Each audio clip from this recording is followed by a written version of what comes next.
Hi everyone. उम्मीद करता हूँ आप सब अच्छे होंगे।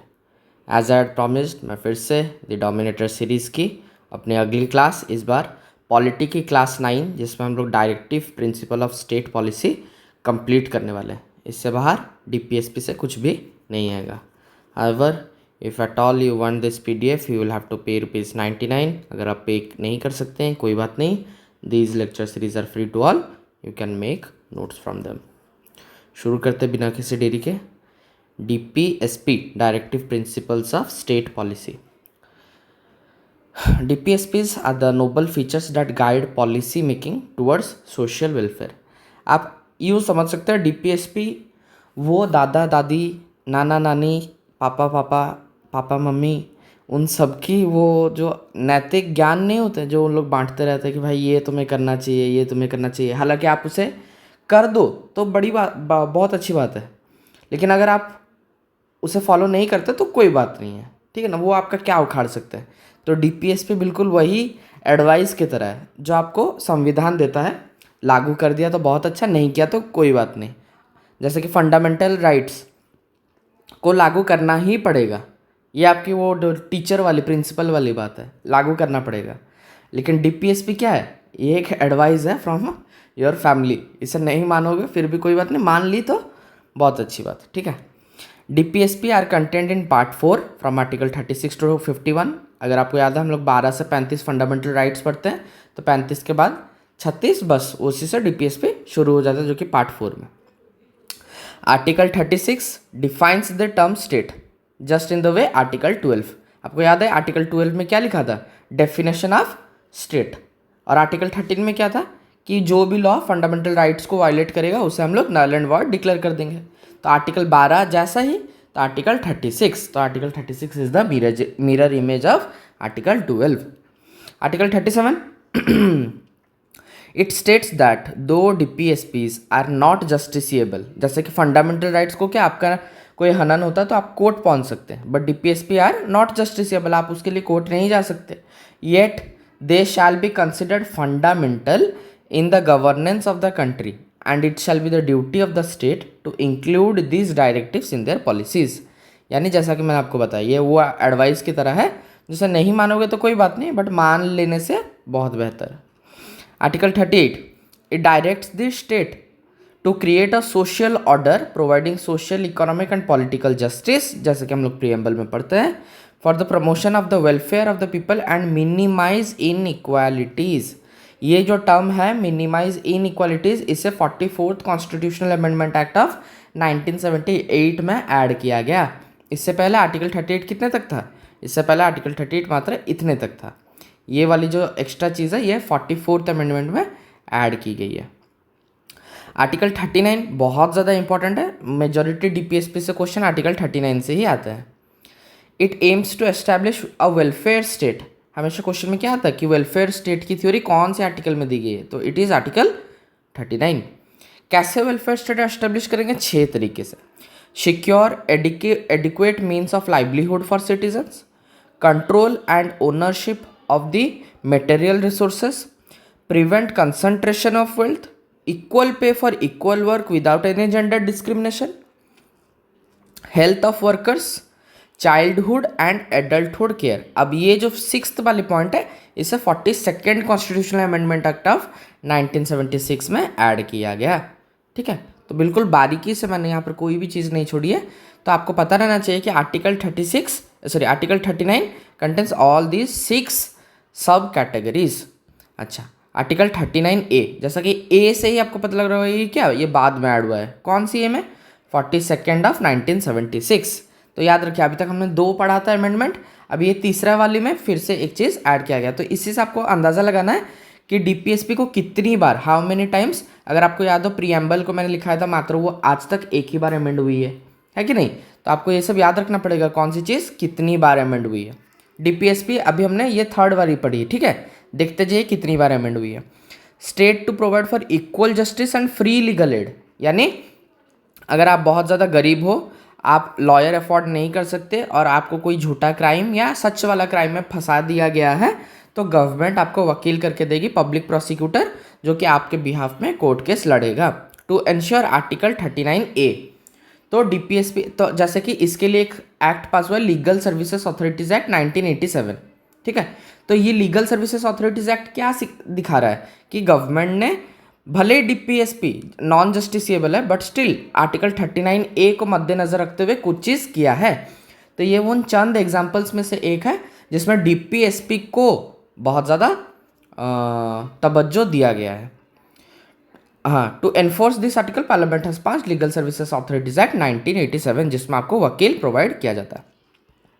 Article 40, it directs the state to organize village panchayat as units of self governance. अच्छा, इससे भी लागू करने के लिए क्या किया गया? 73rd constitutional amendment act of 1992। तो ये सब आपको एग्जाम्पल्स याद रखने पड़ेंगे कि भाई हाँ, सच में पार्लियामेंट ने, हमारे देश ने डीपीएसपी को भी सीरियसली लिया है और कुछ उसके लिए भी किया है। Article 41, right to work, to education and to public assistance, यानी काम करने का सबको इक्वल राइट्स है। कोई भी काम हो, अगर आपके अंदर वो एलिजिबिलिटी है तो आपको डिस्क्वालीफाई नहीं किया जाएगा। राइट टू एजुकेशन, शिक्षा पाने का सबको है। और पब्लिक असिस्टेंस जैसे कि हॉस्पिटल्स, पुलिस स्टेशन, कोर्ट, तो ये सब आप इजीली एक्सेस कर सकते हैं। Article 42, state to make provisions for securing just and human conditions of work and maternity relief. जो भी वर्कर्स हैं उनकी काम करने की जो एनवायरनमेंट है वो बिल्कुल हेल्दी रहनी चाहिए। ऐसे कोई भी घुटन वाली चीज़ वहाँ पर नहीं होनी चाहिए जो स्लोली वो वर्कर को मार रही हो, ठीक है। और मैटरनिटी रिलीफ, फीमेल वर्कर्स के लिए उपयुक्त क्या मैटरनिटी रिलीफ, यानी जब जस्ट आफ्टर चाइल्ड डिलीवरी उन्हें क्या एडिक्वेट अमाउंट ऑफ क्या मैटरनिटी क्या कहते हैं उसे, लीव, मैटरनिटी लीव मिलना चाहिए, जिससे वो माँ वो नवजात शिशु की केयर अच्छे से ले सके। Article 43, state to make efforts to secure living wages and organize cottage industries in rural areas. ग्रामीण इलाकों पे खुद से चलने वाली इंडस्ट्रीज, कॉटेज इंडस्ट्रीज, घर घर में, जैसे कि बर्तन का कारोबार हो गया, फूल का कारोबार हो गया, तो उस टाइप की इंडस्ट्रीज को सरकार को प्रमोट करना चाहिए। आर्टिकल 43A, फिर से आपको पता लग रहा है ए लगा यानी बाद में ऐड हुआ है, 42nd ऑफ CAA यानी constitutional amendment act of 1976। State to ensure workers participation in the management of industries. State to ensure workers participation in the management of industries. Workers participation यानी ट्रेड यूनियंस, वर्कर्स यूनियंस यानी वो जो वहाँ पर काम कर रहे हैं। आपको पता होगा जहाँ पर भी बड़ी फैक्ट्री होती है उनका एक तो वर्कर्स का यूनियन होता है, जहाँ पर कोई भी विवाद होता है तो ये जो वर्कर यूनियन का जो चेयरमैन रहता है वो डायरेक्ट फैक्ट्री के ओनर से जाके मिल के बात करके वर्कर की वेजेस बढ़ानी हो या वर्कर का कंडीशन बढ़ानी हो उसके रिलेटेड बात कर सकता है। तो इससे क्या हो रहा है, हम लोग वो जो वर्कर है उसे हम लोग एक सर्वेंट की ओर से नहीं देख रहे हैं कि भाई ये तो नौकर है, हमारी फैक्ट्री में काम कर रहा है। नहीं, ये वहाँ पर क्या कर रहा है, they are participating in the work of day to day work and they are greatly involve in the management of industries. उन्हें नौकर की तरह नहीं देखा जा रहा है, उन्हें इक्वल, अगर तुम्हारी कोई दिक्कत है आप आके हमसे बात कर सकते हैं। Article 44, state to take steps to establish uniform civil code. UCC क्या है आपको पता है? यूसीसी है, अभी क्या है ना, मान लीजिए एक हिंदू है, एक हिंदू परिवार है, एक हिंदू हस्बैंड वाइफ है और एक मुस्लिम हस्बैंड वाइफ है। तो इनके अंदर की जो डिवोर्स होगी और इनके अंदर किसको कितना पैसा दिया जाएगा और इनके अंदर जो डिवोर्स होगी और इनकी उसकी क्या होगी, तो ये सब दो अलग अलग लॉ से चलती है। यह है हिंदू मैरिज एक्ट 1955, यह है मुस्लिम मैरिज एक्ट। तो ऐसे करके हर रिलीजन की अपनी अपनी मैरिज एक्ट, प्रॉपर्टी डिस्प्यूट सबके लिए अपनी अपनी है। बट इससे क्या हो रहा है, इससे हम लोग हर रिलीजन धर्म को अलग अलग नज़रिए से देख रहे हैं। बट यूनिफॉर्म सिविल कोड क्या करता है, इट यूनिफॉर्मलाइजेस, ये क्या करता है, एक जैसा सबके लिए। हिंदू के लिए अगर डिवोर्स होगा जो कानून, मुस्लिम के लिए जो कानून, जैन के लिए जो कानून, ये धर्म से ऊपर बढ़ के एक कानून बनाने की सोच रखता है आर्टिकल 44। आर्टिकल 45, अच्छा आपको बताना आर्टिकल 44 यानी यूनिफॉर्म सिविल कोड लागू करने वाला पहला राज्य भारत में कौन बन चुका है। ठीक है, पहला तो बहुत सालों से बना हुआ था, अभी हाल ही में दूसरा और तीसरा भी बन चुका है और अभी चौथा में बात चल रहा है। तो आपको डिटेल में बताना है कौन सा राज्य किस नंबर पे है, ठीक है। इसे मिटाते हैं। अच्छा, उसके बाद article 45, state to provide free and compulsory education for all children till the age of 14 years. 14 साल के बच्चों के एजुकेशन के लिए सरकार को कोशिश करनी चाहिए कैसे उसे निःशुल्क भाव से सबको कंपल्सरीली एजुकेशन मिल सके। और ये इसके लिए क्या किया गया है, जैसे कि हमने पढ़ा लीगल सर्विसेज एक्ट और अपनी 73rd पंचायत के लिए, तो उसी तरीक़ा से इसके लिए भी 86th कॉन्स्टिट्यूशन अमेंडमेंट ऑफ 2002 ने आर्टिकल 21 यानी आर्टिकल 45 को लागू करने के लिए आर्टिकल 21 नामक एक फंडामेंटल राइट, जिसमें हम लोग ऑलरेडी पढ़ चुके हैं कि वो राइट टू एजुकेशन है। तो आप देख रहे हैं डीपीएसपी भले ही नॉन जस्टिसेबल हो, बट टाइम टू टाइम उसे भी मद्देनजर रखते हुए कुछ काम किया गया है। Protect the article 46, protect the educational and economic interest of SC and ST and other weaker sections.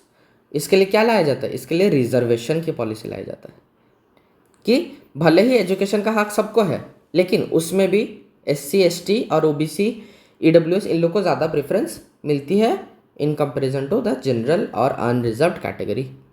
Article 47, raise the level of nutrition and standard of living to improve public health. इसके लिए क्या संस्था बनाई गई है, FSSAI, FSSAI, ठीक है ना। तो FSSAI का काम क्या है, वो देखती है कि मार्केट में फूड स्टैंडर्ड्स मेंटेन है कि नहीं, सबको क्वालिटी हाइजीन फूड मिल रहा है कि नहीं। तो बट आजकल ये संस्था क्या नाम को सिर्फ रह चुकी है, ये सब एकदम घटिया काम करती है। आर्टिकल 48, तो हर आर्टिकल को लागू करने के लिए कोई ना कोई संस्था, कोई ना कोई अदर एक्ट, कोई ना कोई ऐसा कांड किया गया है जिसके लिए आर्टिकल 48 हो या कोई सा भी डीपीएसपी हो उसे लागू किया जा सके। Article 48, organization of agriculture and animal husbandry on modern scientific lines. पशुपालन, लाइफ स्टॉक, डेयरी फार्मिंग, ये सब के लिए भी क्या सरकार को साइंटिफिक मेथड से, क्यों ना रूरल एरियाज़ में आदमी की, वो फार्मर की, लाइफ स्टॉक फार्मर की इतनी औकात नहीं है कि वो अपनी वेटनरी एक वेट के पास जा सके और पशुपालन को कैसे साइंटिफिक मेथड से आगे बढ़ाया जा सके, उसको ये चीज़ नहीं पता है। तो स्टेट का काम है, जैसे कि 1929, ये क्या है, ये एक हेल्पलाइन नंबर है। तो ये हेल्पलाइन नंबर पे मान लीजिए कोई फार्मर है, उसे नहीं पता है, उसे ब्रीडिंग करानी है अपनी गाय की, तो वो इस नंबर पे फ़ोन करेगा। या उसका पशु की बीमारी हो गई है, उसे बुखार हो गया, तो वो इस हेल्पलाइन पे फ़ोन करेगा, एक लोकल वेट आएगा और उसके एनिमल की इलाज करेगा। तो ये सब क्या है, ये सब करने की कोई ज़रूरत नहीं थी, बट ये सब को क्या, ये सब ह्यूमैनली आर्टिकल्स है, इंसानियत के खातिर। आर्टिकल 48 कि जिसको कुछ नहीं पता है उसको हम लोग कुछ एक्स्ट्रा हेल्प कर सके, तो आर्टिकल 48 उसके लिए। Prohibition on killing of cows, carbs and other milk and drought animals. जिनको लग रहा है यहाँ पर मिल्क के होना चाहिए, वो एक बार गूगल पे सर्च कर ले। Article 48A, state to protect and improve the environment, forest and wild life. ये सब तो बोलने वाली बात है, बट इसके लिए कोई भी कुछ नहीं करता। जैसे कि आर्टिकल 48A है, अब मान लीजिए आर्टिकल 48A है, तो इसे यहाँ पर क्या लिखा, state to protect and improve the environment. तो ये तो लिख दिया protect and improve the environment, but इसे लागू करने के लिए क्या चाहिए, इसे लागू करने के लिए कोई एक्ट चाहिए। तो एक्ट बनाया गया है वाइल्ड लाइफ प्रोटेक्शन एक्ट 1972। तो ये किसके लिए बनाया गया है, ये for the sake of article 48A, ठीक है। हाँ, यहाँ पर मैंने जान के ये चीज़ ऐड नहीं की, आपको बताना है आर्टिकल 48A कौन सी कॉन्स्टिट्यूशनल अमेंडमेंट एक्ट के तहत ऐड की गई है।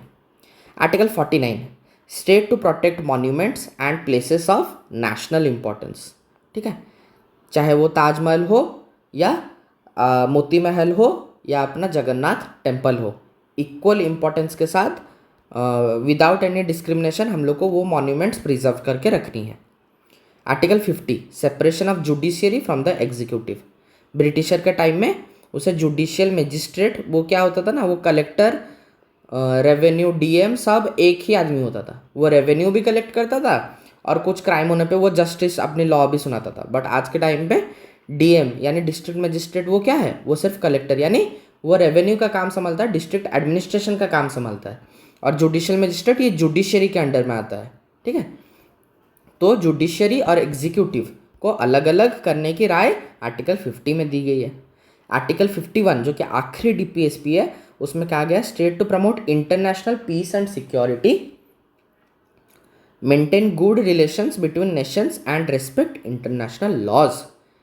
ठीक है, तो यानी जो भी इंटरनेशनल, मान लीजिए इंडिया ने कोई एक ट्रीटी साइन की है विथ सम अनदर कंट्री या और कोई ऑर्गेनाइजेशन के साथ, तो उस ट्रीटी में जो क्लॉज हमने पढ़ के साइन की है उसका बिल्कुल उसे पालन किया जाए। ऐसा नहीं कि आज साइन कर दिया कल को मन नहीं किया तो बोलो जा आज से हम लोग ये ट्रीटी नहीं मानते, नहीं, ये डिसरेस्पेक्टफुल एक्ट है जो कि भारत को नहीं करना चाहिए। तो इसी के साथ अपना डीपीएसपी ख़त्म होता है। यहाँ पर देख लेते हैं landmark cases on DPSP. Champakam Dorairajan case, जिसमें कहा गया था कि नहीं भाई डीपीएसपी फंडामेंटल राइट से नीचे है, फंडामेंटल राइट्स आर सुपीरियर। उसके बाद आता है गोलकनाथ केस ऑफ 1967, जिसमें हम लोग ऑलरेडी पढ़ चुके हैं फंडामेंटल राइट्स में भी। गोलकनाथ केस में क्या कहा गया था कि parliament can not amend fundamental rights कहा गया था ना उसमें, तो वही चीज़ मैंने यहाँ पर लिख दी, parliament can not amend fundamental rights to give effect to DPSP. यानी डीपीएसपी को लागू करने के लिए फंडामेंटल राइट्स का हनन नहीं किया जा सकता। इनडायरेक्टली गोलकनाथ केस में भी क्या कहा गया कि fundamental rights are superior to DPSP. यहाँ पर भी कहा गया fundamental rights are superior to DPSP. ठीक है, आगे देखते हैं। 25th अमेंडमेंट ऑफ 1971 में आर्टिकल 31C को इंसर्ट कर दिया गया और उसमें ये लिख दिया गया कि article 39B and C, article 39B and C यानी control the ownership of material resources and prevent concentration of wealth, यानी वेल्थ और लैंड का डिस्ट्रीब्यूशन करने के लिए हम लोग कोई भी एक्ट बना सकते हैं। उससे यहाँ पे ये नहीं बोल सकते कि मेरी ज़मीन छीन ली या मुझे अपना वैलिड कंपेंसेशन नहीं मिला। तो आर्टिकल 31C कहता है कि आर्टिकल 39B एंड सी को लागू करने के लिए सरकार कुछ भी कर सकती है और उसके लिए आप कोर्ट नहीं जा सकते। यानी यहाँ पर क्या एक डीपीएसपी आर्टिकल 39 को बाकी सारे फंडामेंटल राइट से ऊपर रखा गया है कि नहीं। अच्छा, तो यहाँ पर भी फंडामेंटल राइट्स आर सुपीरियर, यहाँ पर भी फंडामेंटल राइट्स आर सुपीरियर, यहाँ पर भी majority of the fundamental rights are superior. ठीक है, आगे देखते हैं। फिर आता है केशवानंद भारती केस, उसमें क्या गया आर्टिकल 31C इज वैलिड कि ठीक है तुम लोग डीपीएसपी को लागू करने के लिए कुछ भी कर सकते हो, बट आप क्या ब्लैंकेट बैन ऑन लॉज नहीं लगा सकते। जैसे कि आपने कहा कि हम लोग कुछ भी कर सकते हैं, वो नहीं कर सकते।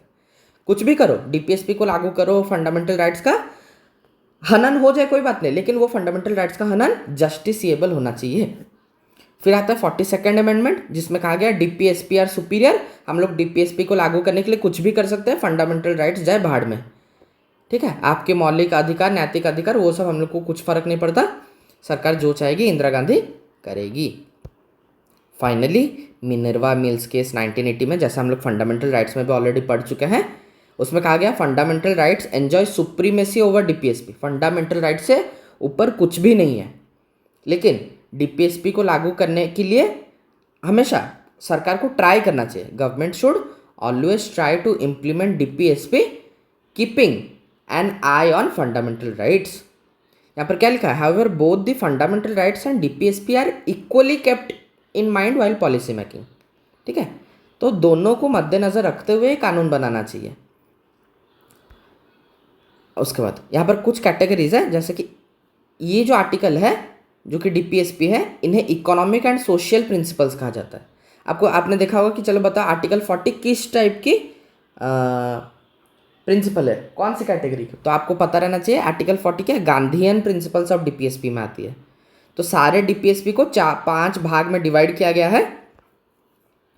आर्टिकल 38, 39 यहाँ वाली ये पहली वाली कैटेगरी को कहा जाता है इकोनॉमिक एंड सोशल डीपीएसपी, दूसरी वाली को कहा जाता है गांधीयन डीपीएसपी, थर्ड वाली को कहा जाता है international peace and security DPSP, और बाकी रेस्ट जो बच जाते हैं उन्हें एक कैटेगरी में मिसलेनियस डाल दिया। अच्छा, 3 ऐसे आर्टिकल्स है जिससे डीपीएसपी माना जाता है, बट ये पार्ट 4 में नहीं है। ठीक है, वो कौन कौन सी है, आर्टिकल 335, आर्टिकल 350A और 351। ये 3 क्या है, ये विथ टाइम आने पे आपको पता लग जाएगा जब हम लोग 300 या 350 नंबर आर्टिकल पे पहुंच जाएंगे। तो इसी के साथ आपका ये वाला क्लास भी ख़त्म होता है। आई होप आपको क्लास अच्छा होगा। जल्द ही एक और क्लास के साथ मिलेंगे, तब तक के लिए बाय।